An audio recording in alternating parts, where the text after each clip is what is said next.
Bienvenue! Saviez-vous qu'il y a au-dessus de 2000 prédictions concernant Jésus dans la Bible? C'est pas toujours évident. Car comme Jésus le disait dans Luc 10, verset 21, « Je te loue, Père, Seigneur, du ciel et de la terre, de ce que tu as caché ces choses aux sages et aux intelligents, et de ce que tu les as révélées aux enfants. Oui, Père, je te loue de ce que tu l'as voulu ainsi. » C'est pas toujours évident, c'est vrai. Tu regardes l'Ancien Testament, puis des fois, c'est juste une phrase dans un psaume, dans le livre d'Ésaïe. C'était pas des prophéties précises, là. C'était des choses qui étaient écrites et cachées aux sages puis aux intelligents, qui seront révélées à celui qui cherche Dieu. Comme nous, qui avons cherché Dieu quelque part. Et on nous a amené à réfléchir, on nous a amené à ce que notre conscience nous dise « Hey, t'as besoin de Dieu ». Et on est allé à la recherche de Dieu, c'est-à-dire à l'Église, là où on nous a présenté le Seigneur Jésus et le salut. On verra pas les 2000 prophéties aujourd'hui. On va en avoir quelques-unes. Quelques-unes qui étaient quand même évidentes. Et on commence avec celle de la naissance de Jésus. À Ésaïe 7, le verset 10. L'Éternel parla de nouveau à Achaz et lui dit, « Demande en ta faveur un signe à l'Éternel ton Dieu. Demande-le, soit dans les lieux bas, soit dans les lieux élevés. » Achaz répondit, « Je ne demande rien, je ne tenterai pas l'Éternel. » Ben, il faut savoir que que Achaz, dans 2 Chroniques 28, le verset 1, nous enseigne que Achaz avait 20 ans lorsqu'il devint roi et il régna 16 ans à Jérusalem. Il ne fit pas ce qui est droit aux yeux de l'Éternel, contrairement à son ancêtre David. Il marcha sur la voie des rois d'Israël. Il fit même fabriquer des idoles en métal fondu pour les Baals, brûla des parfums dans la vallée des fils de Hinnom, et fit passer ses fils par le feu, conformément aux pratiques abominables des nations que l'Éternel avait dépossédées devant les Israélites. Il offrait des sacrifices et des parfums sur les hauts lieux, sur les collines et sous tout arbre vert. Quand tu regardes ça,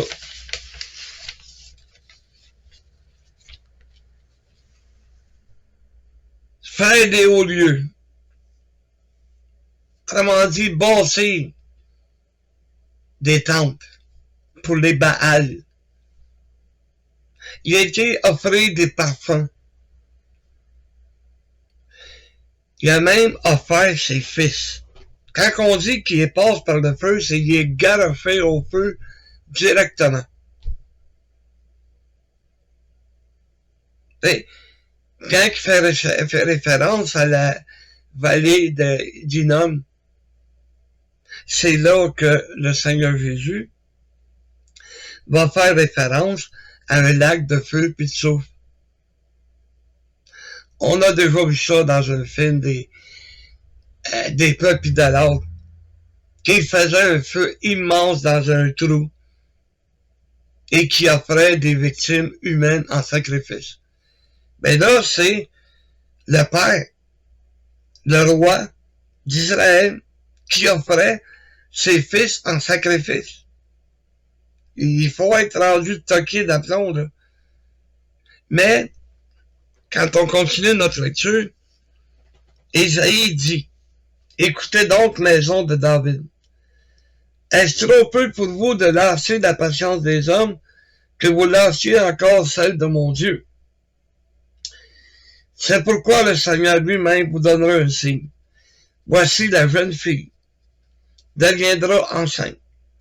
Elle enfantera un fils. Et elle lui donnera le nom d'Emmanuel. Dans l'évangile de Matthieu, on voit cette prophétie qui s'accomplit. La jeune fille vierge, c'est-à-dire Marie, va tomber enceinte sans connaître aucun homme. Et il y a des esprits tordus qui disent, ben c'est ça, le Saint-Esprit, il a fait l'amour, puis non. Saint-Esprit, il était là quand Dieu a créé l'homme.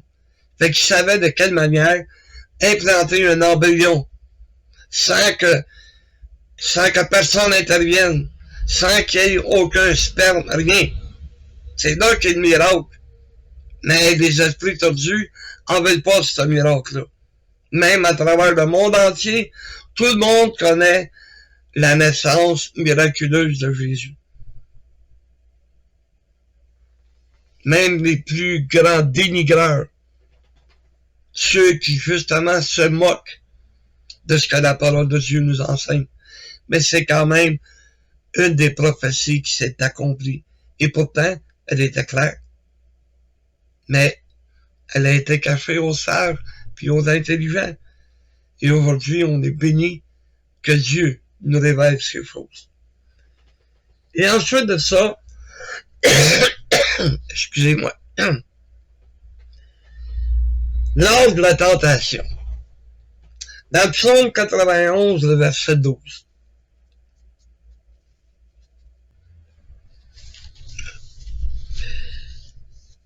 dans Matthieu 4, le verset 5, vous pourrez voir aussi cette prophétie dans le psaume 91, le verset 12.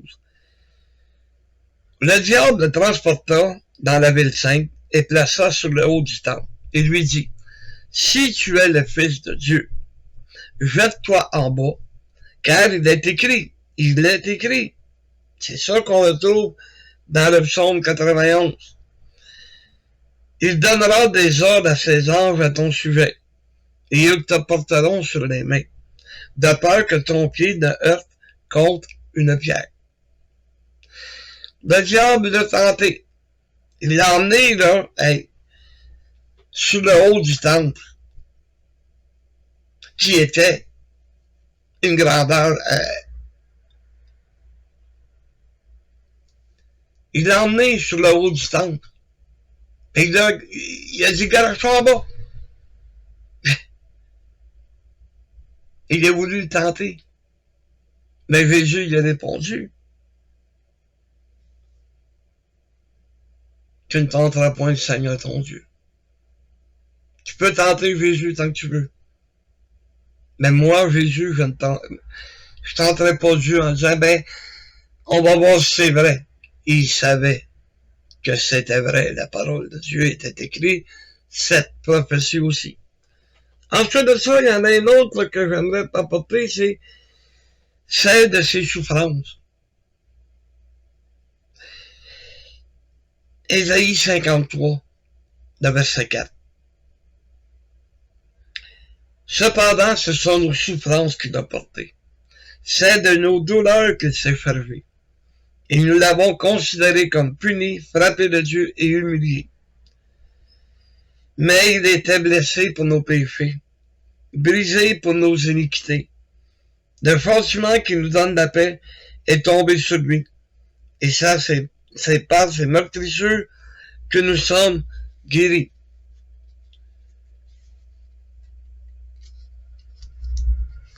Il y a un film qui parle de la vie de Jésus. Et lorsqu'il est apporté pour être jugé et crucifié, Nicodème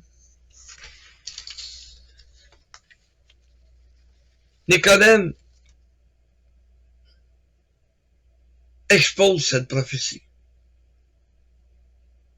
Il l'a dit hautement. Parce que cette prophétie s'est accomplie ce jour-là. Comme une brebis Et, regarde, le verset 6 se dit, nous étions tous errants comme des brebis, chacun suivait sa propre voie. Et l'Éternel a fait retomber sur lui l'iniquité de nous tous. Il a été maltraité, opprimé, et il n'a point ouvert la bouche. Semblable à un agneau qu'on mène à la boucherie, à une brebis muette devant ceux qui l'attendent. Il n'a point ouvert la bouche. C'est nos souffrances. Les souffrances qui étaient prévues à cause de notre désobéissance, parce que nous étions des pécheurs. C'est nous qui aurions dû souffrir, mais non, il a pris notre place. C'est nos souffrances qu'il a portées. Il n'a point ouvert la bouche, il s'est pas plaint, il n'a pas fiolé, malgré la douleur. Et dans le psaume 69, on peut voir que ce qui s'est passé aussi, pour mettre un supplémentaire, pour démontrer comment est-ce que la prophétie, les prophéties se sont accomplies. Dans le psaume 69, il dit qu'il met du fiel dans ma nourriture et pour apaiser ma soif, il m'abreuve de vinaigre. Regardez l'histoire de la crucifixion.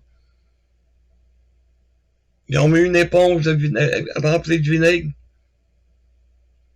de fiel, si vous aimez mieux, et qu'ils l'ont donné à Jésus. C'est un mélange pour alléger la souffrance. Mais encore là, qu'est-ce que ça fait dans un texte de l'Ancien Testament? Ça a été caché. Mais nous, ça nous a été révélé. Et on est bénis encore. Ensuite de ça, il a été prophétisé par Ésaïe, chapitre 50, le verset 9.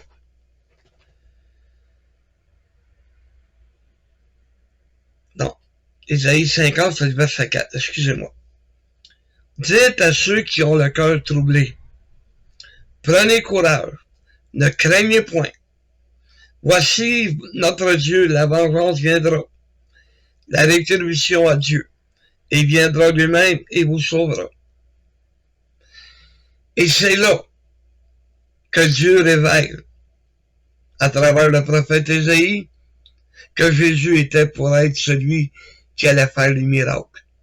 Il dit au verset 5, « Alors s'ouvriront les yeux des aveugles, s'ouvriront les oreilles des sourds, alors le boiteux sautera comme un cerf, un chevreuil, et la langue du muet tâtera de voix, car des eaux jailliront dans le désert et des ruisseaux dans la solitude. » Il encourageait son peuple qui avait le cœur troublé.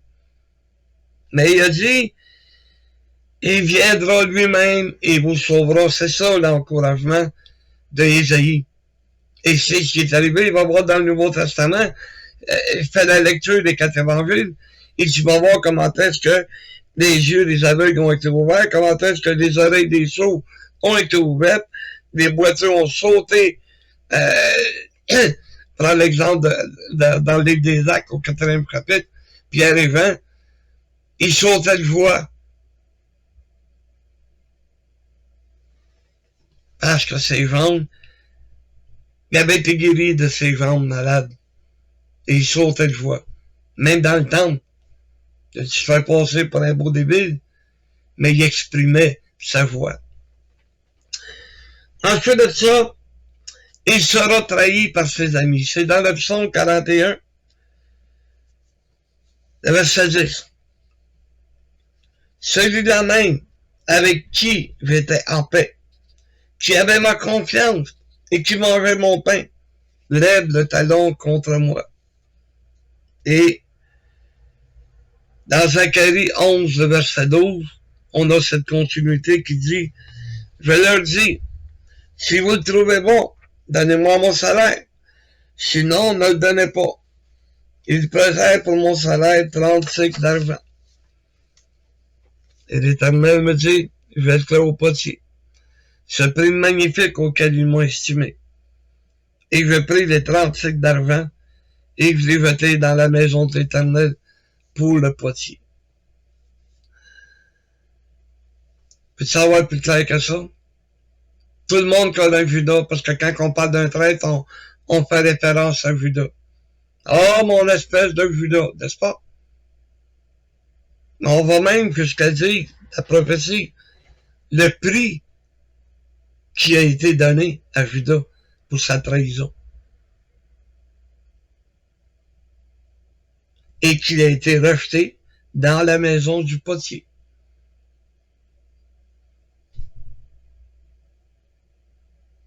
Ils ont acheté un champ avec. Pourtant, c'est clair, mais si t'as pas l'Esprit de Dieu, tu peux pas comprendre. Parce que ces choses sont cachées. Toi qui se penses sage, Et dans Ésaïe 50, oui, Ésaïe 50, verset 6. Il nous dit que j'ai livré mon dos à ceux qui me frappaient, et mes joues à ceux qui m'arrachaient la barbe. Je n'ai pas dérobé mon visage aux ignominies et aux crachats, des insultes, ignominies. Encore là, on va voir, dans les textes des 4 évangiles, tu vas voir que toutes ces choses se sont produites. Et dans le psaume 22, le verset 16, car des chiens m'environnent, une bande de scélérats rôde autour de moi. Ils ont percé mes mains et mes pieds. Je me fais compter tous mes os. Eux, ils observent, ils me regardent. Ils se partagent mes vêtements et ils tirent au sort ma tunique. Matthieu 27, verset 35, nous montre cette prophétie. Il dit, après l'avoir crucifié, il se partageait ses vêtements, en tirant au sort, afin que s'accomplisse ce qui avait été annoncé par le prophète. Ils se sont partagés mes vêtements et ils ont tiré au sort ma tunique. Et alors,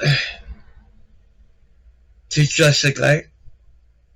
Exactement ce que le prophète avait prédit. Mais encore là, ça avait été caché. C'était pas écrit que Jésus était pour être crucifié, là. Mais c'est là que ça nous amenait. Quand il a dit, ils ont percé mes mains et mes pieds. Il savait pas, le prophète Ésaïe, là, que c'est les Romains qui ont inventé ce châtiment. Il savait pas. Mais pourtant, c'est bien arrivé. Dans le psaume 22, 1.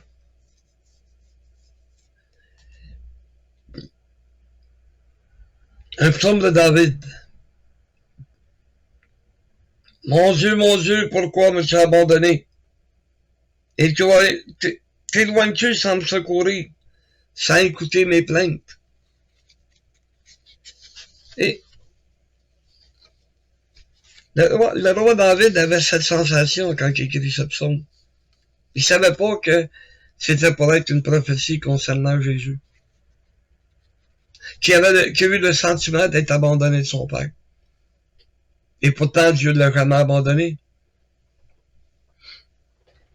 Mais Dieu n'était pas capable d'endurer le péché qui était sur son fils. Il s'est viré de bord. C'est là que Jésus a dit, hey, pourquoi tu m'as abandonné? Le psaume 16, le verset 10. Car tu ne livreras pas mon âme au séjour des morts. La prophétie sur la résurrection de Jésus. Tu ne permettras pas que ton bien-aimé voie la corruption. Tu me feras connaître le sentier de la vie. Il y a d'abondantes joies devant ta face, des délices éternelles à ta droite. La résurrection de Jésus, qui est maintenant assis à la droite de Dieu, à la droite de son Père. un autre des prophéties. Qui doivent croire? Ou que doivent croire? Parce que, c'est bon, on parle des prophéties, mais saviez-vous qu'en 2021, le magazine National Enquirer a fait des recherches et les 6 derniers mois de l'année 2021, ils ont pris toutes les prophéties apportées par des illuminés, pas par la parole de Dieu. Non, des chevaux savards, des jeux de cartes, des jeux de bonne aventure, puis des faux prophètes, des faux apôtres. Il y avait des prédictions, eux autres. Mais les derniers 6 mois, il y en a eu 61. Il n'y en a pas une qui s'est réalisée. Alors que tous ceux qu'on a discutés, tous ceux qu'on vient de parler, ils se sont réalisés. Qui est-ce que je vais croire?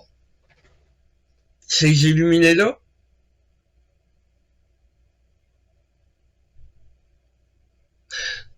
C'est vrai. J'ai oublié Nostradamus. Alors, il y a plein de prophéties qu'il a faites, lui. Il n'a pas de tabarouette qui s'est réalisé. Oh, il y a des maniaques que, tu sais, que la manière qui s'est écrit, ben, eux autres ont dit, ben, c'était le Canadien qui était pour être tué. Plein de choses de même. Le pape était pour être tué, l'autre blessé. Plein de prophéties. Ben, c'est des illuminés parce qu'il n'y a rien de ça qu'il a prédit, là.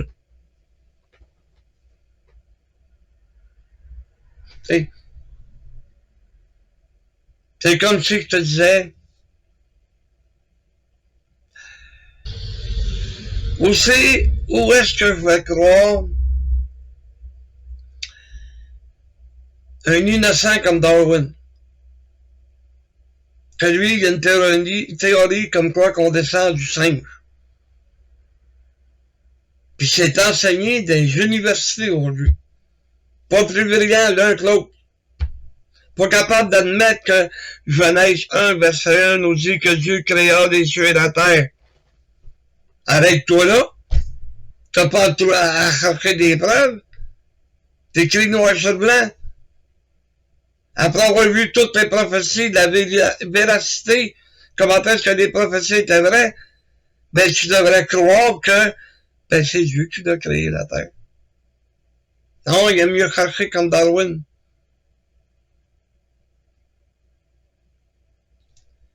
Si la théorie de Darwin était vraie, quelqu'un peut-tu m'expliquer comment se fait qu'il y a encore des singes aujourd'hui?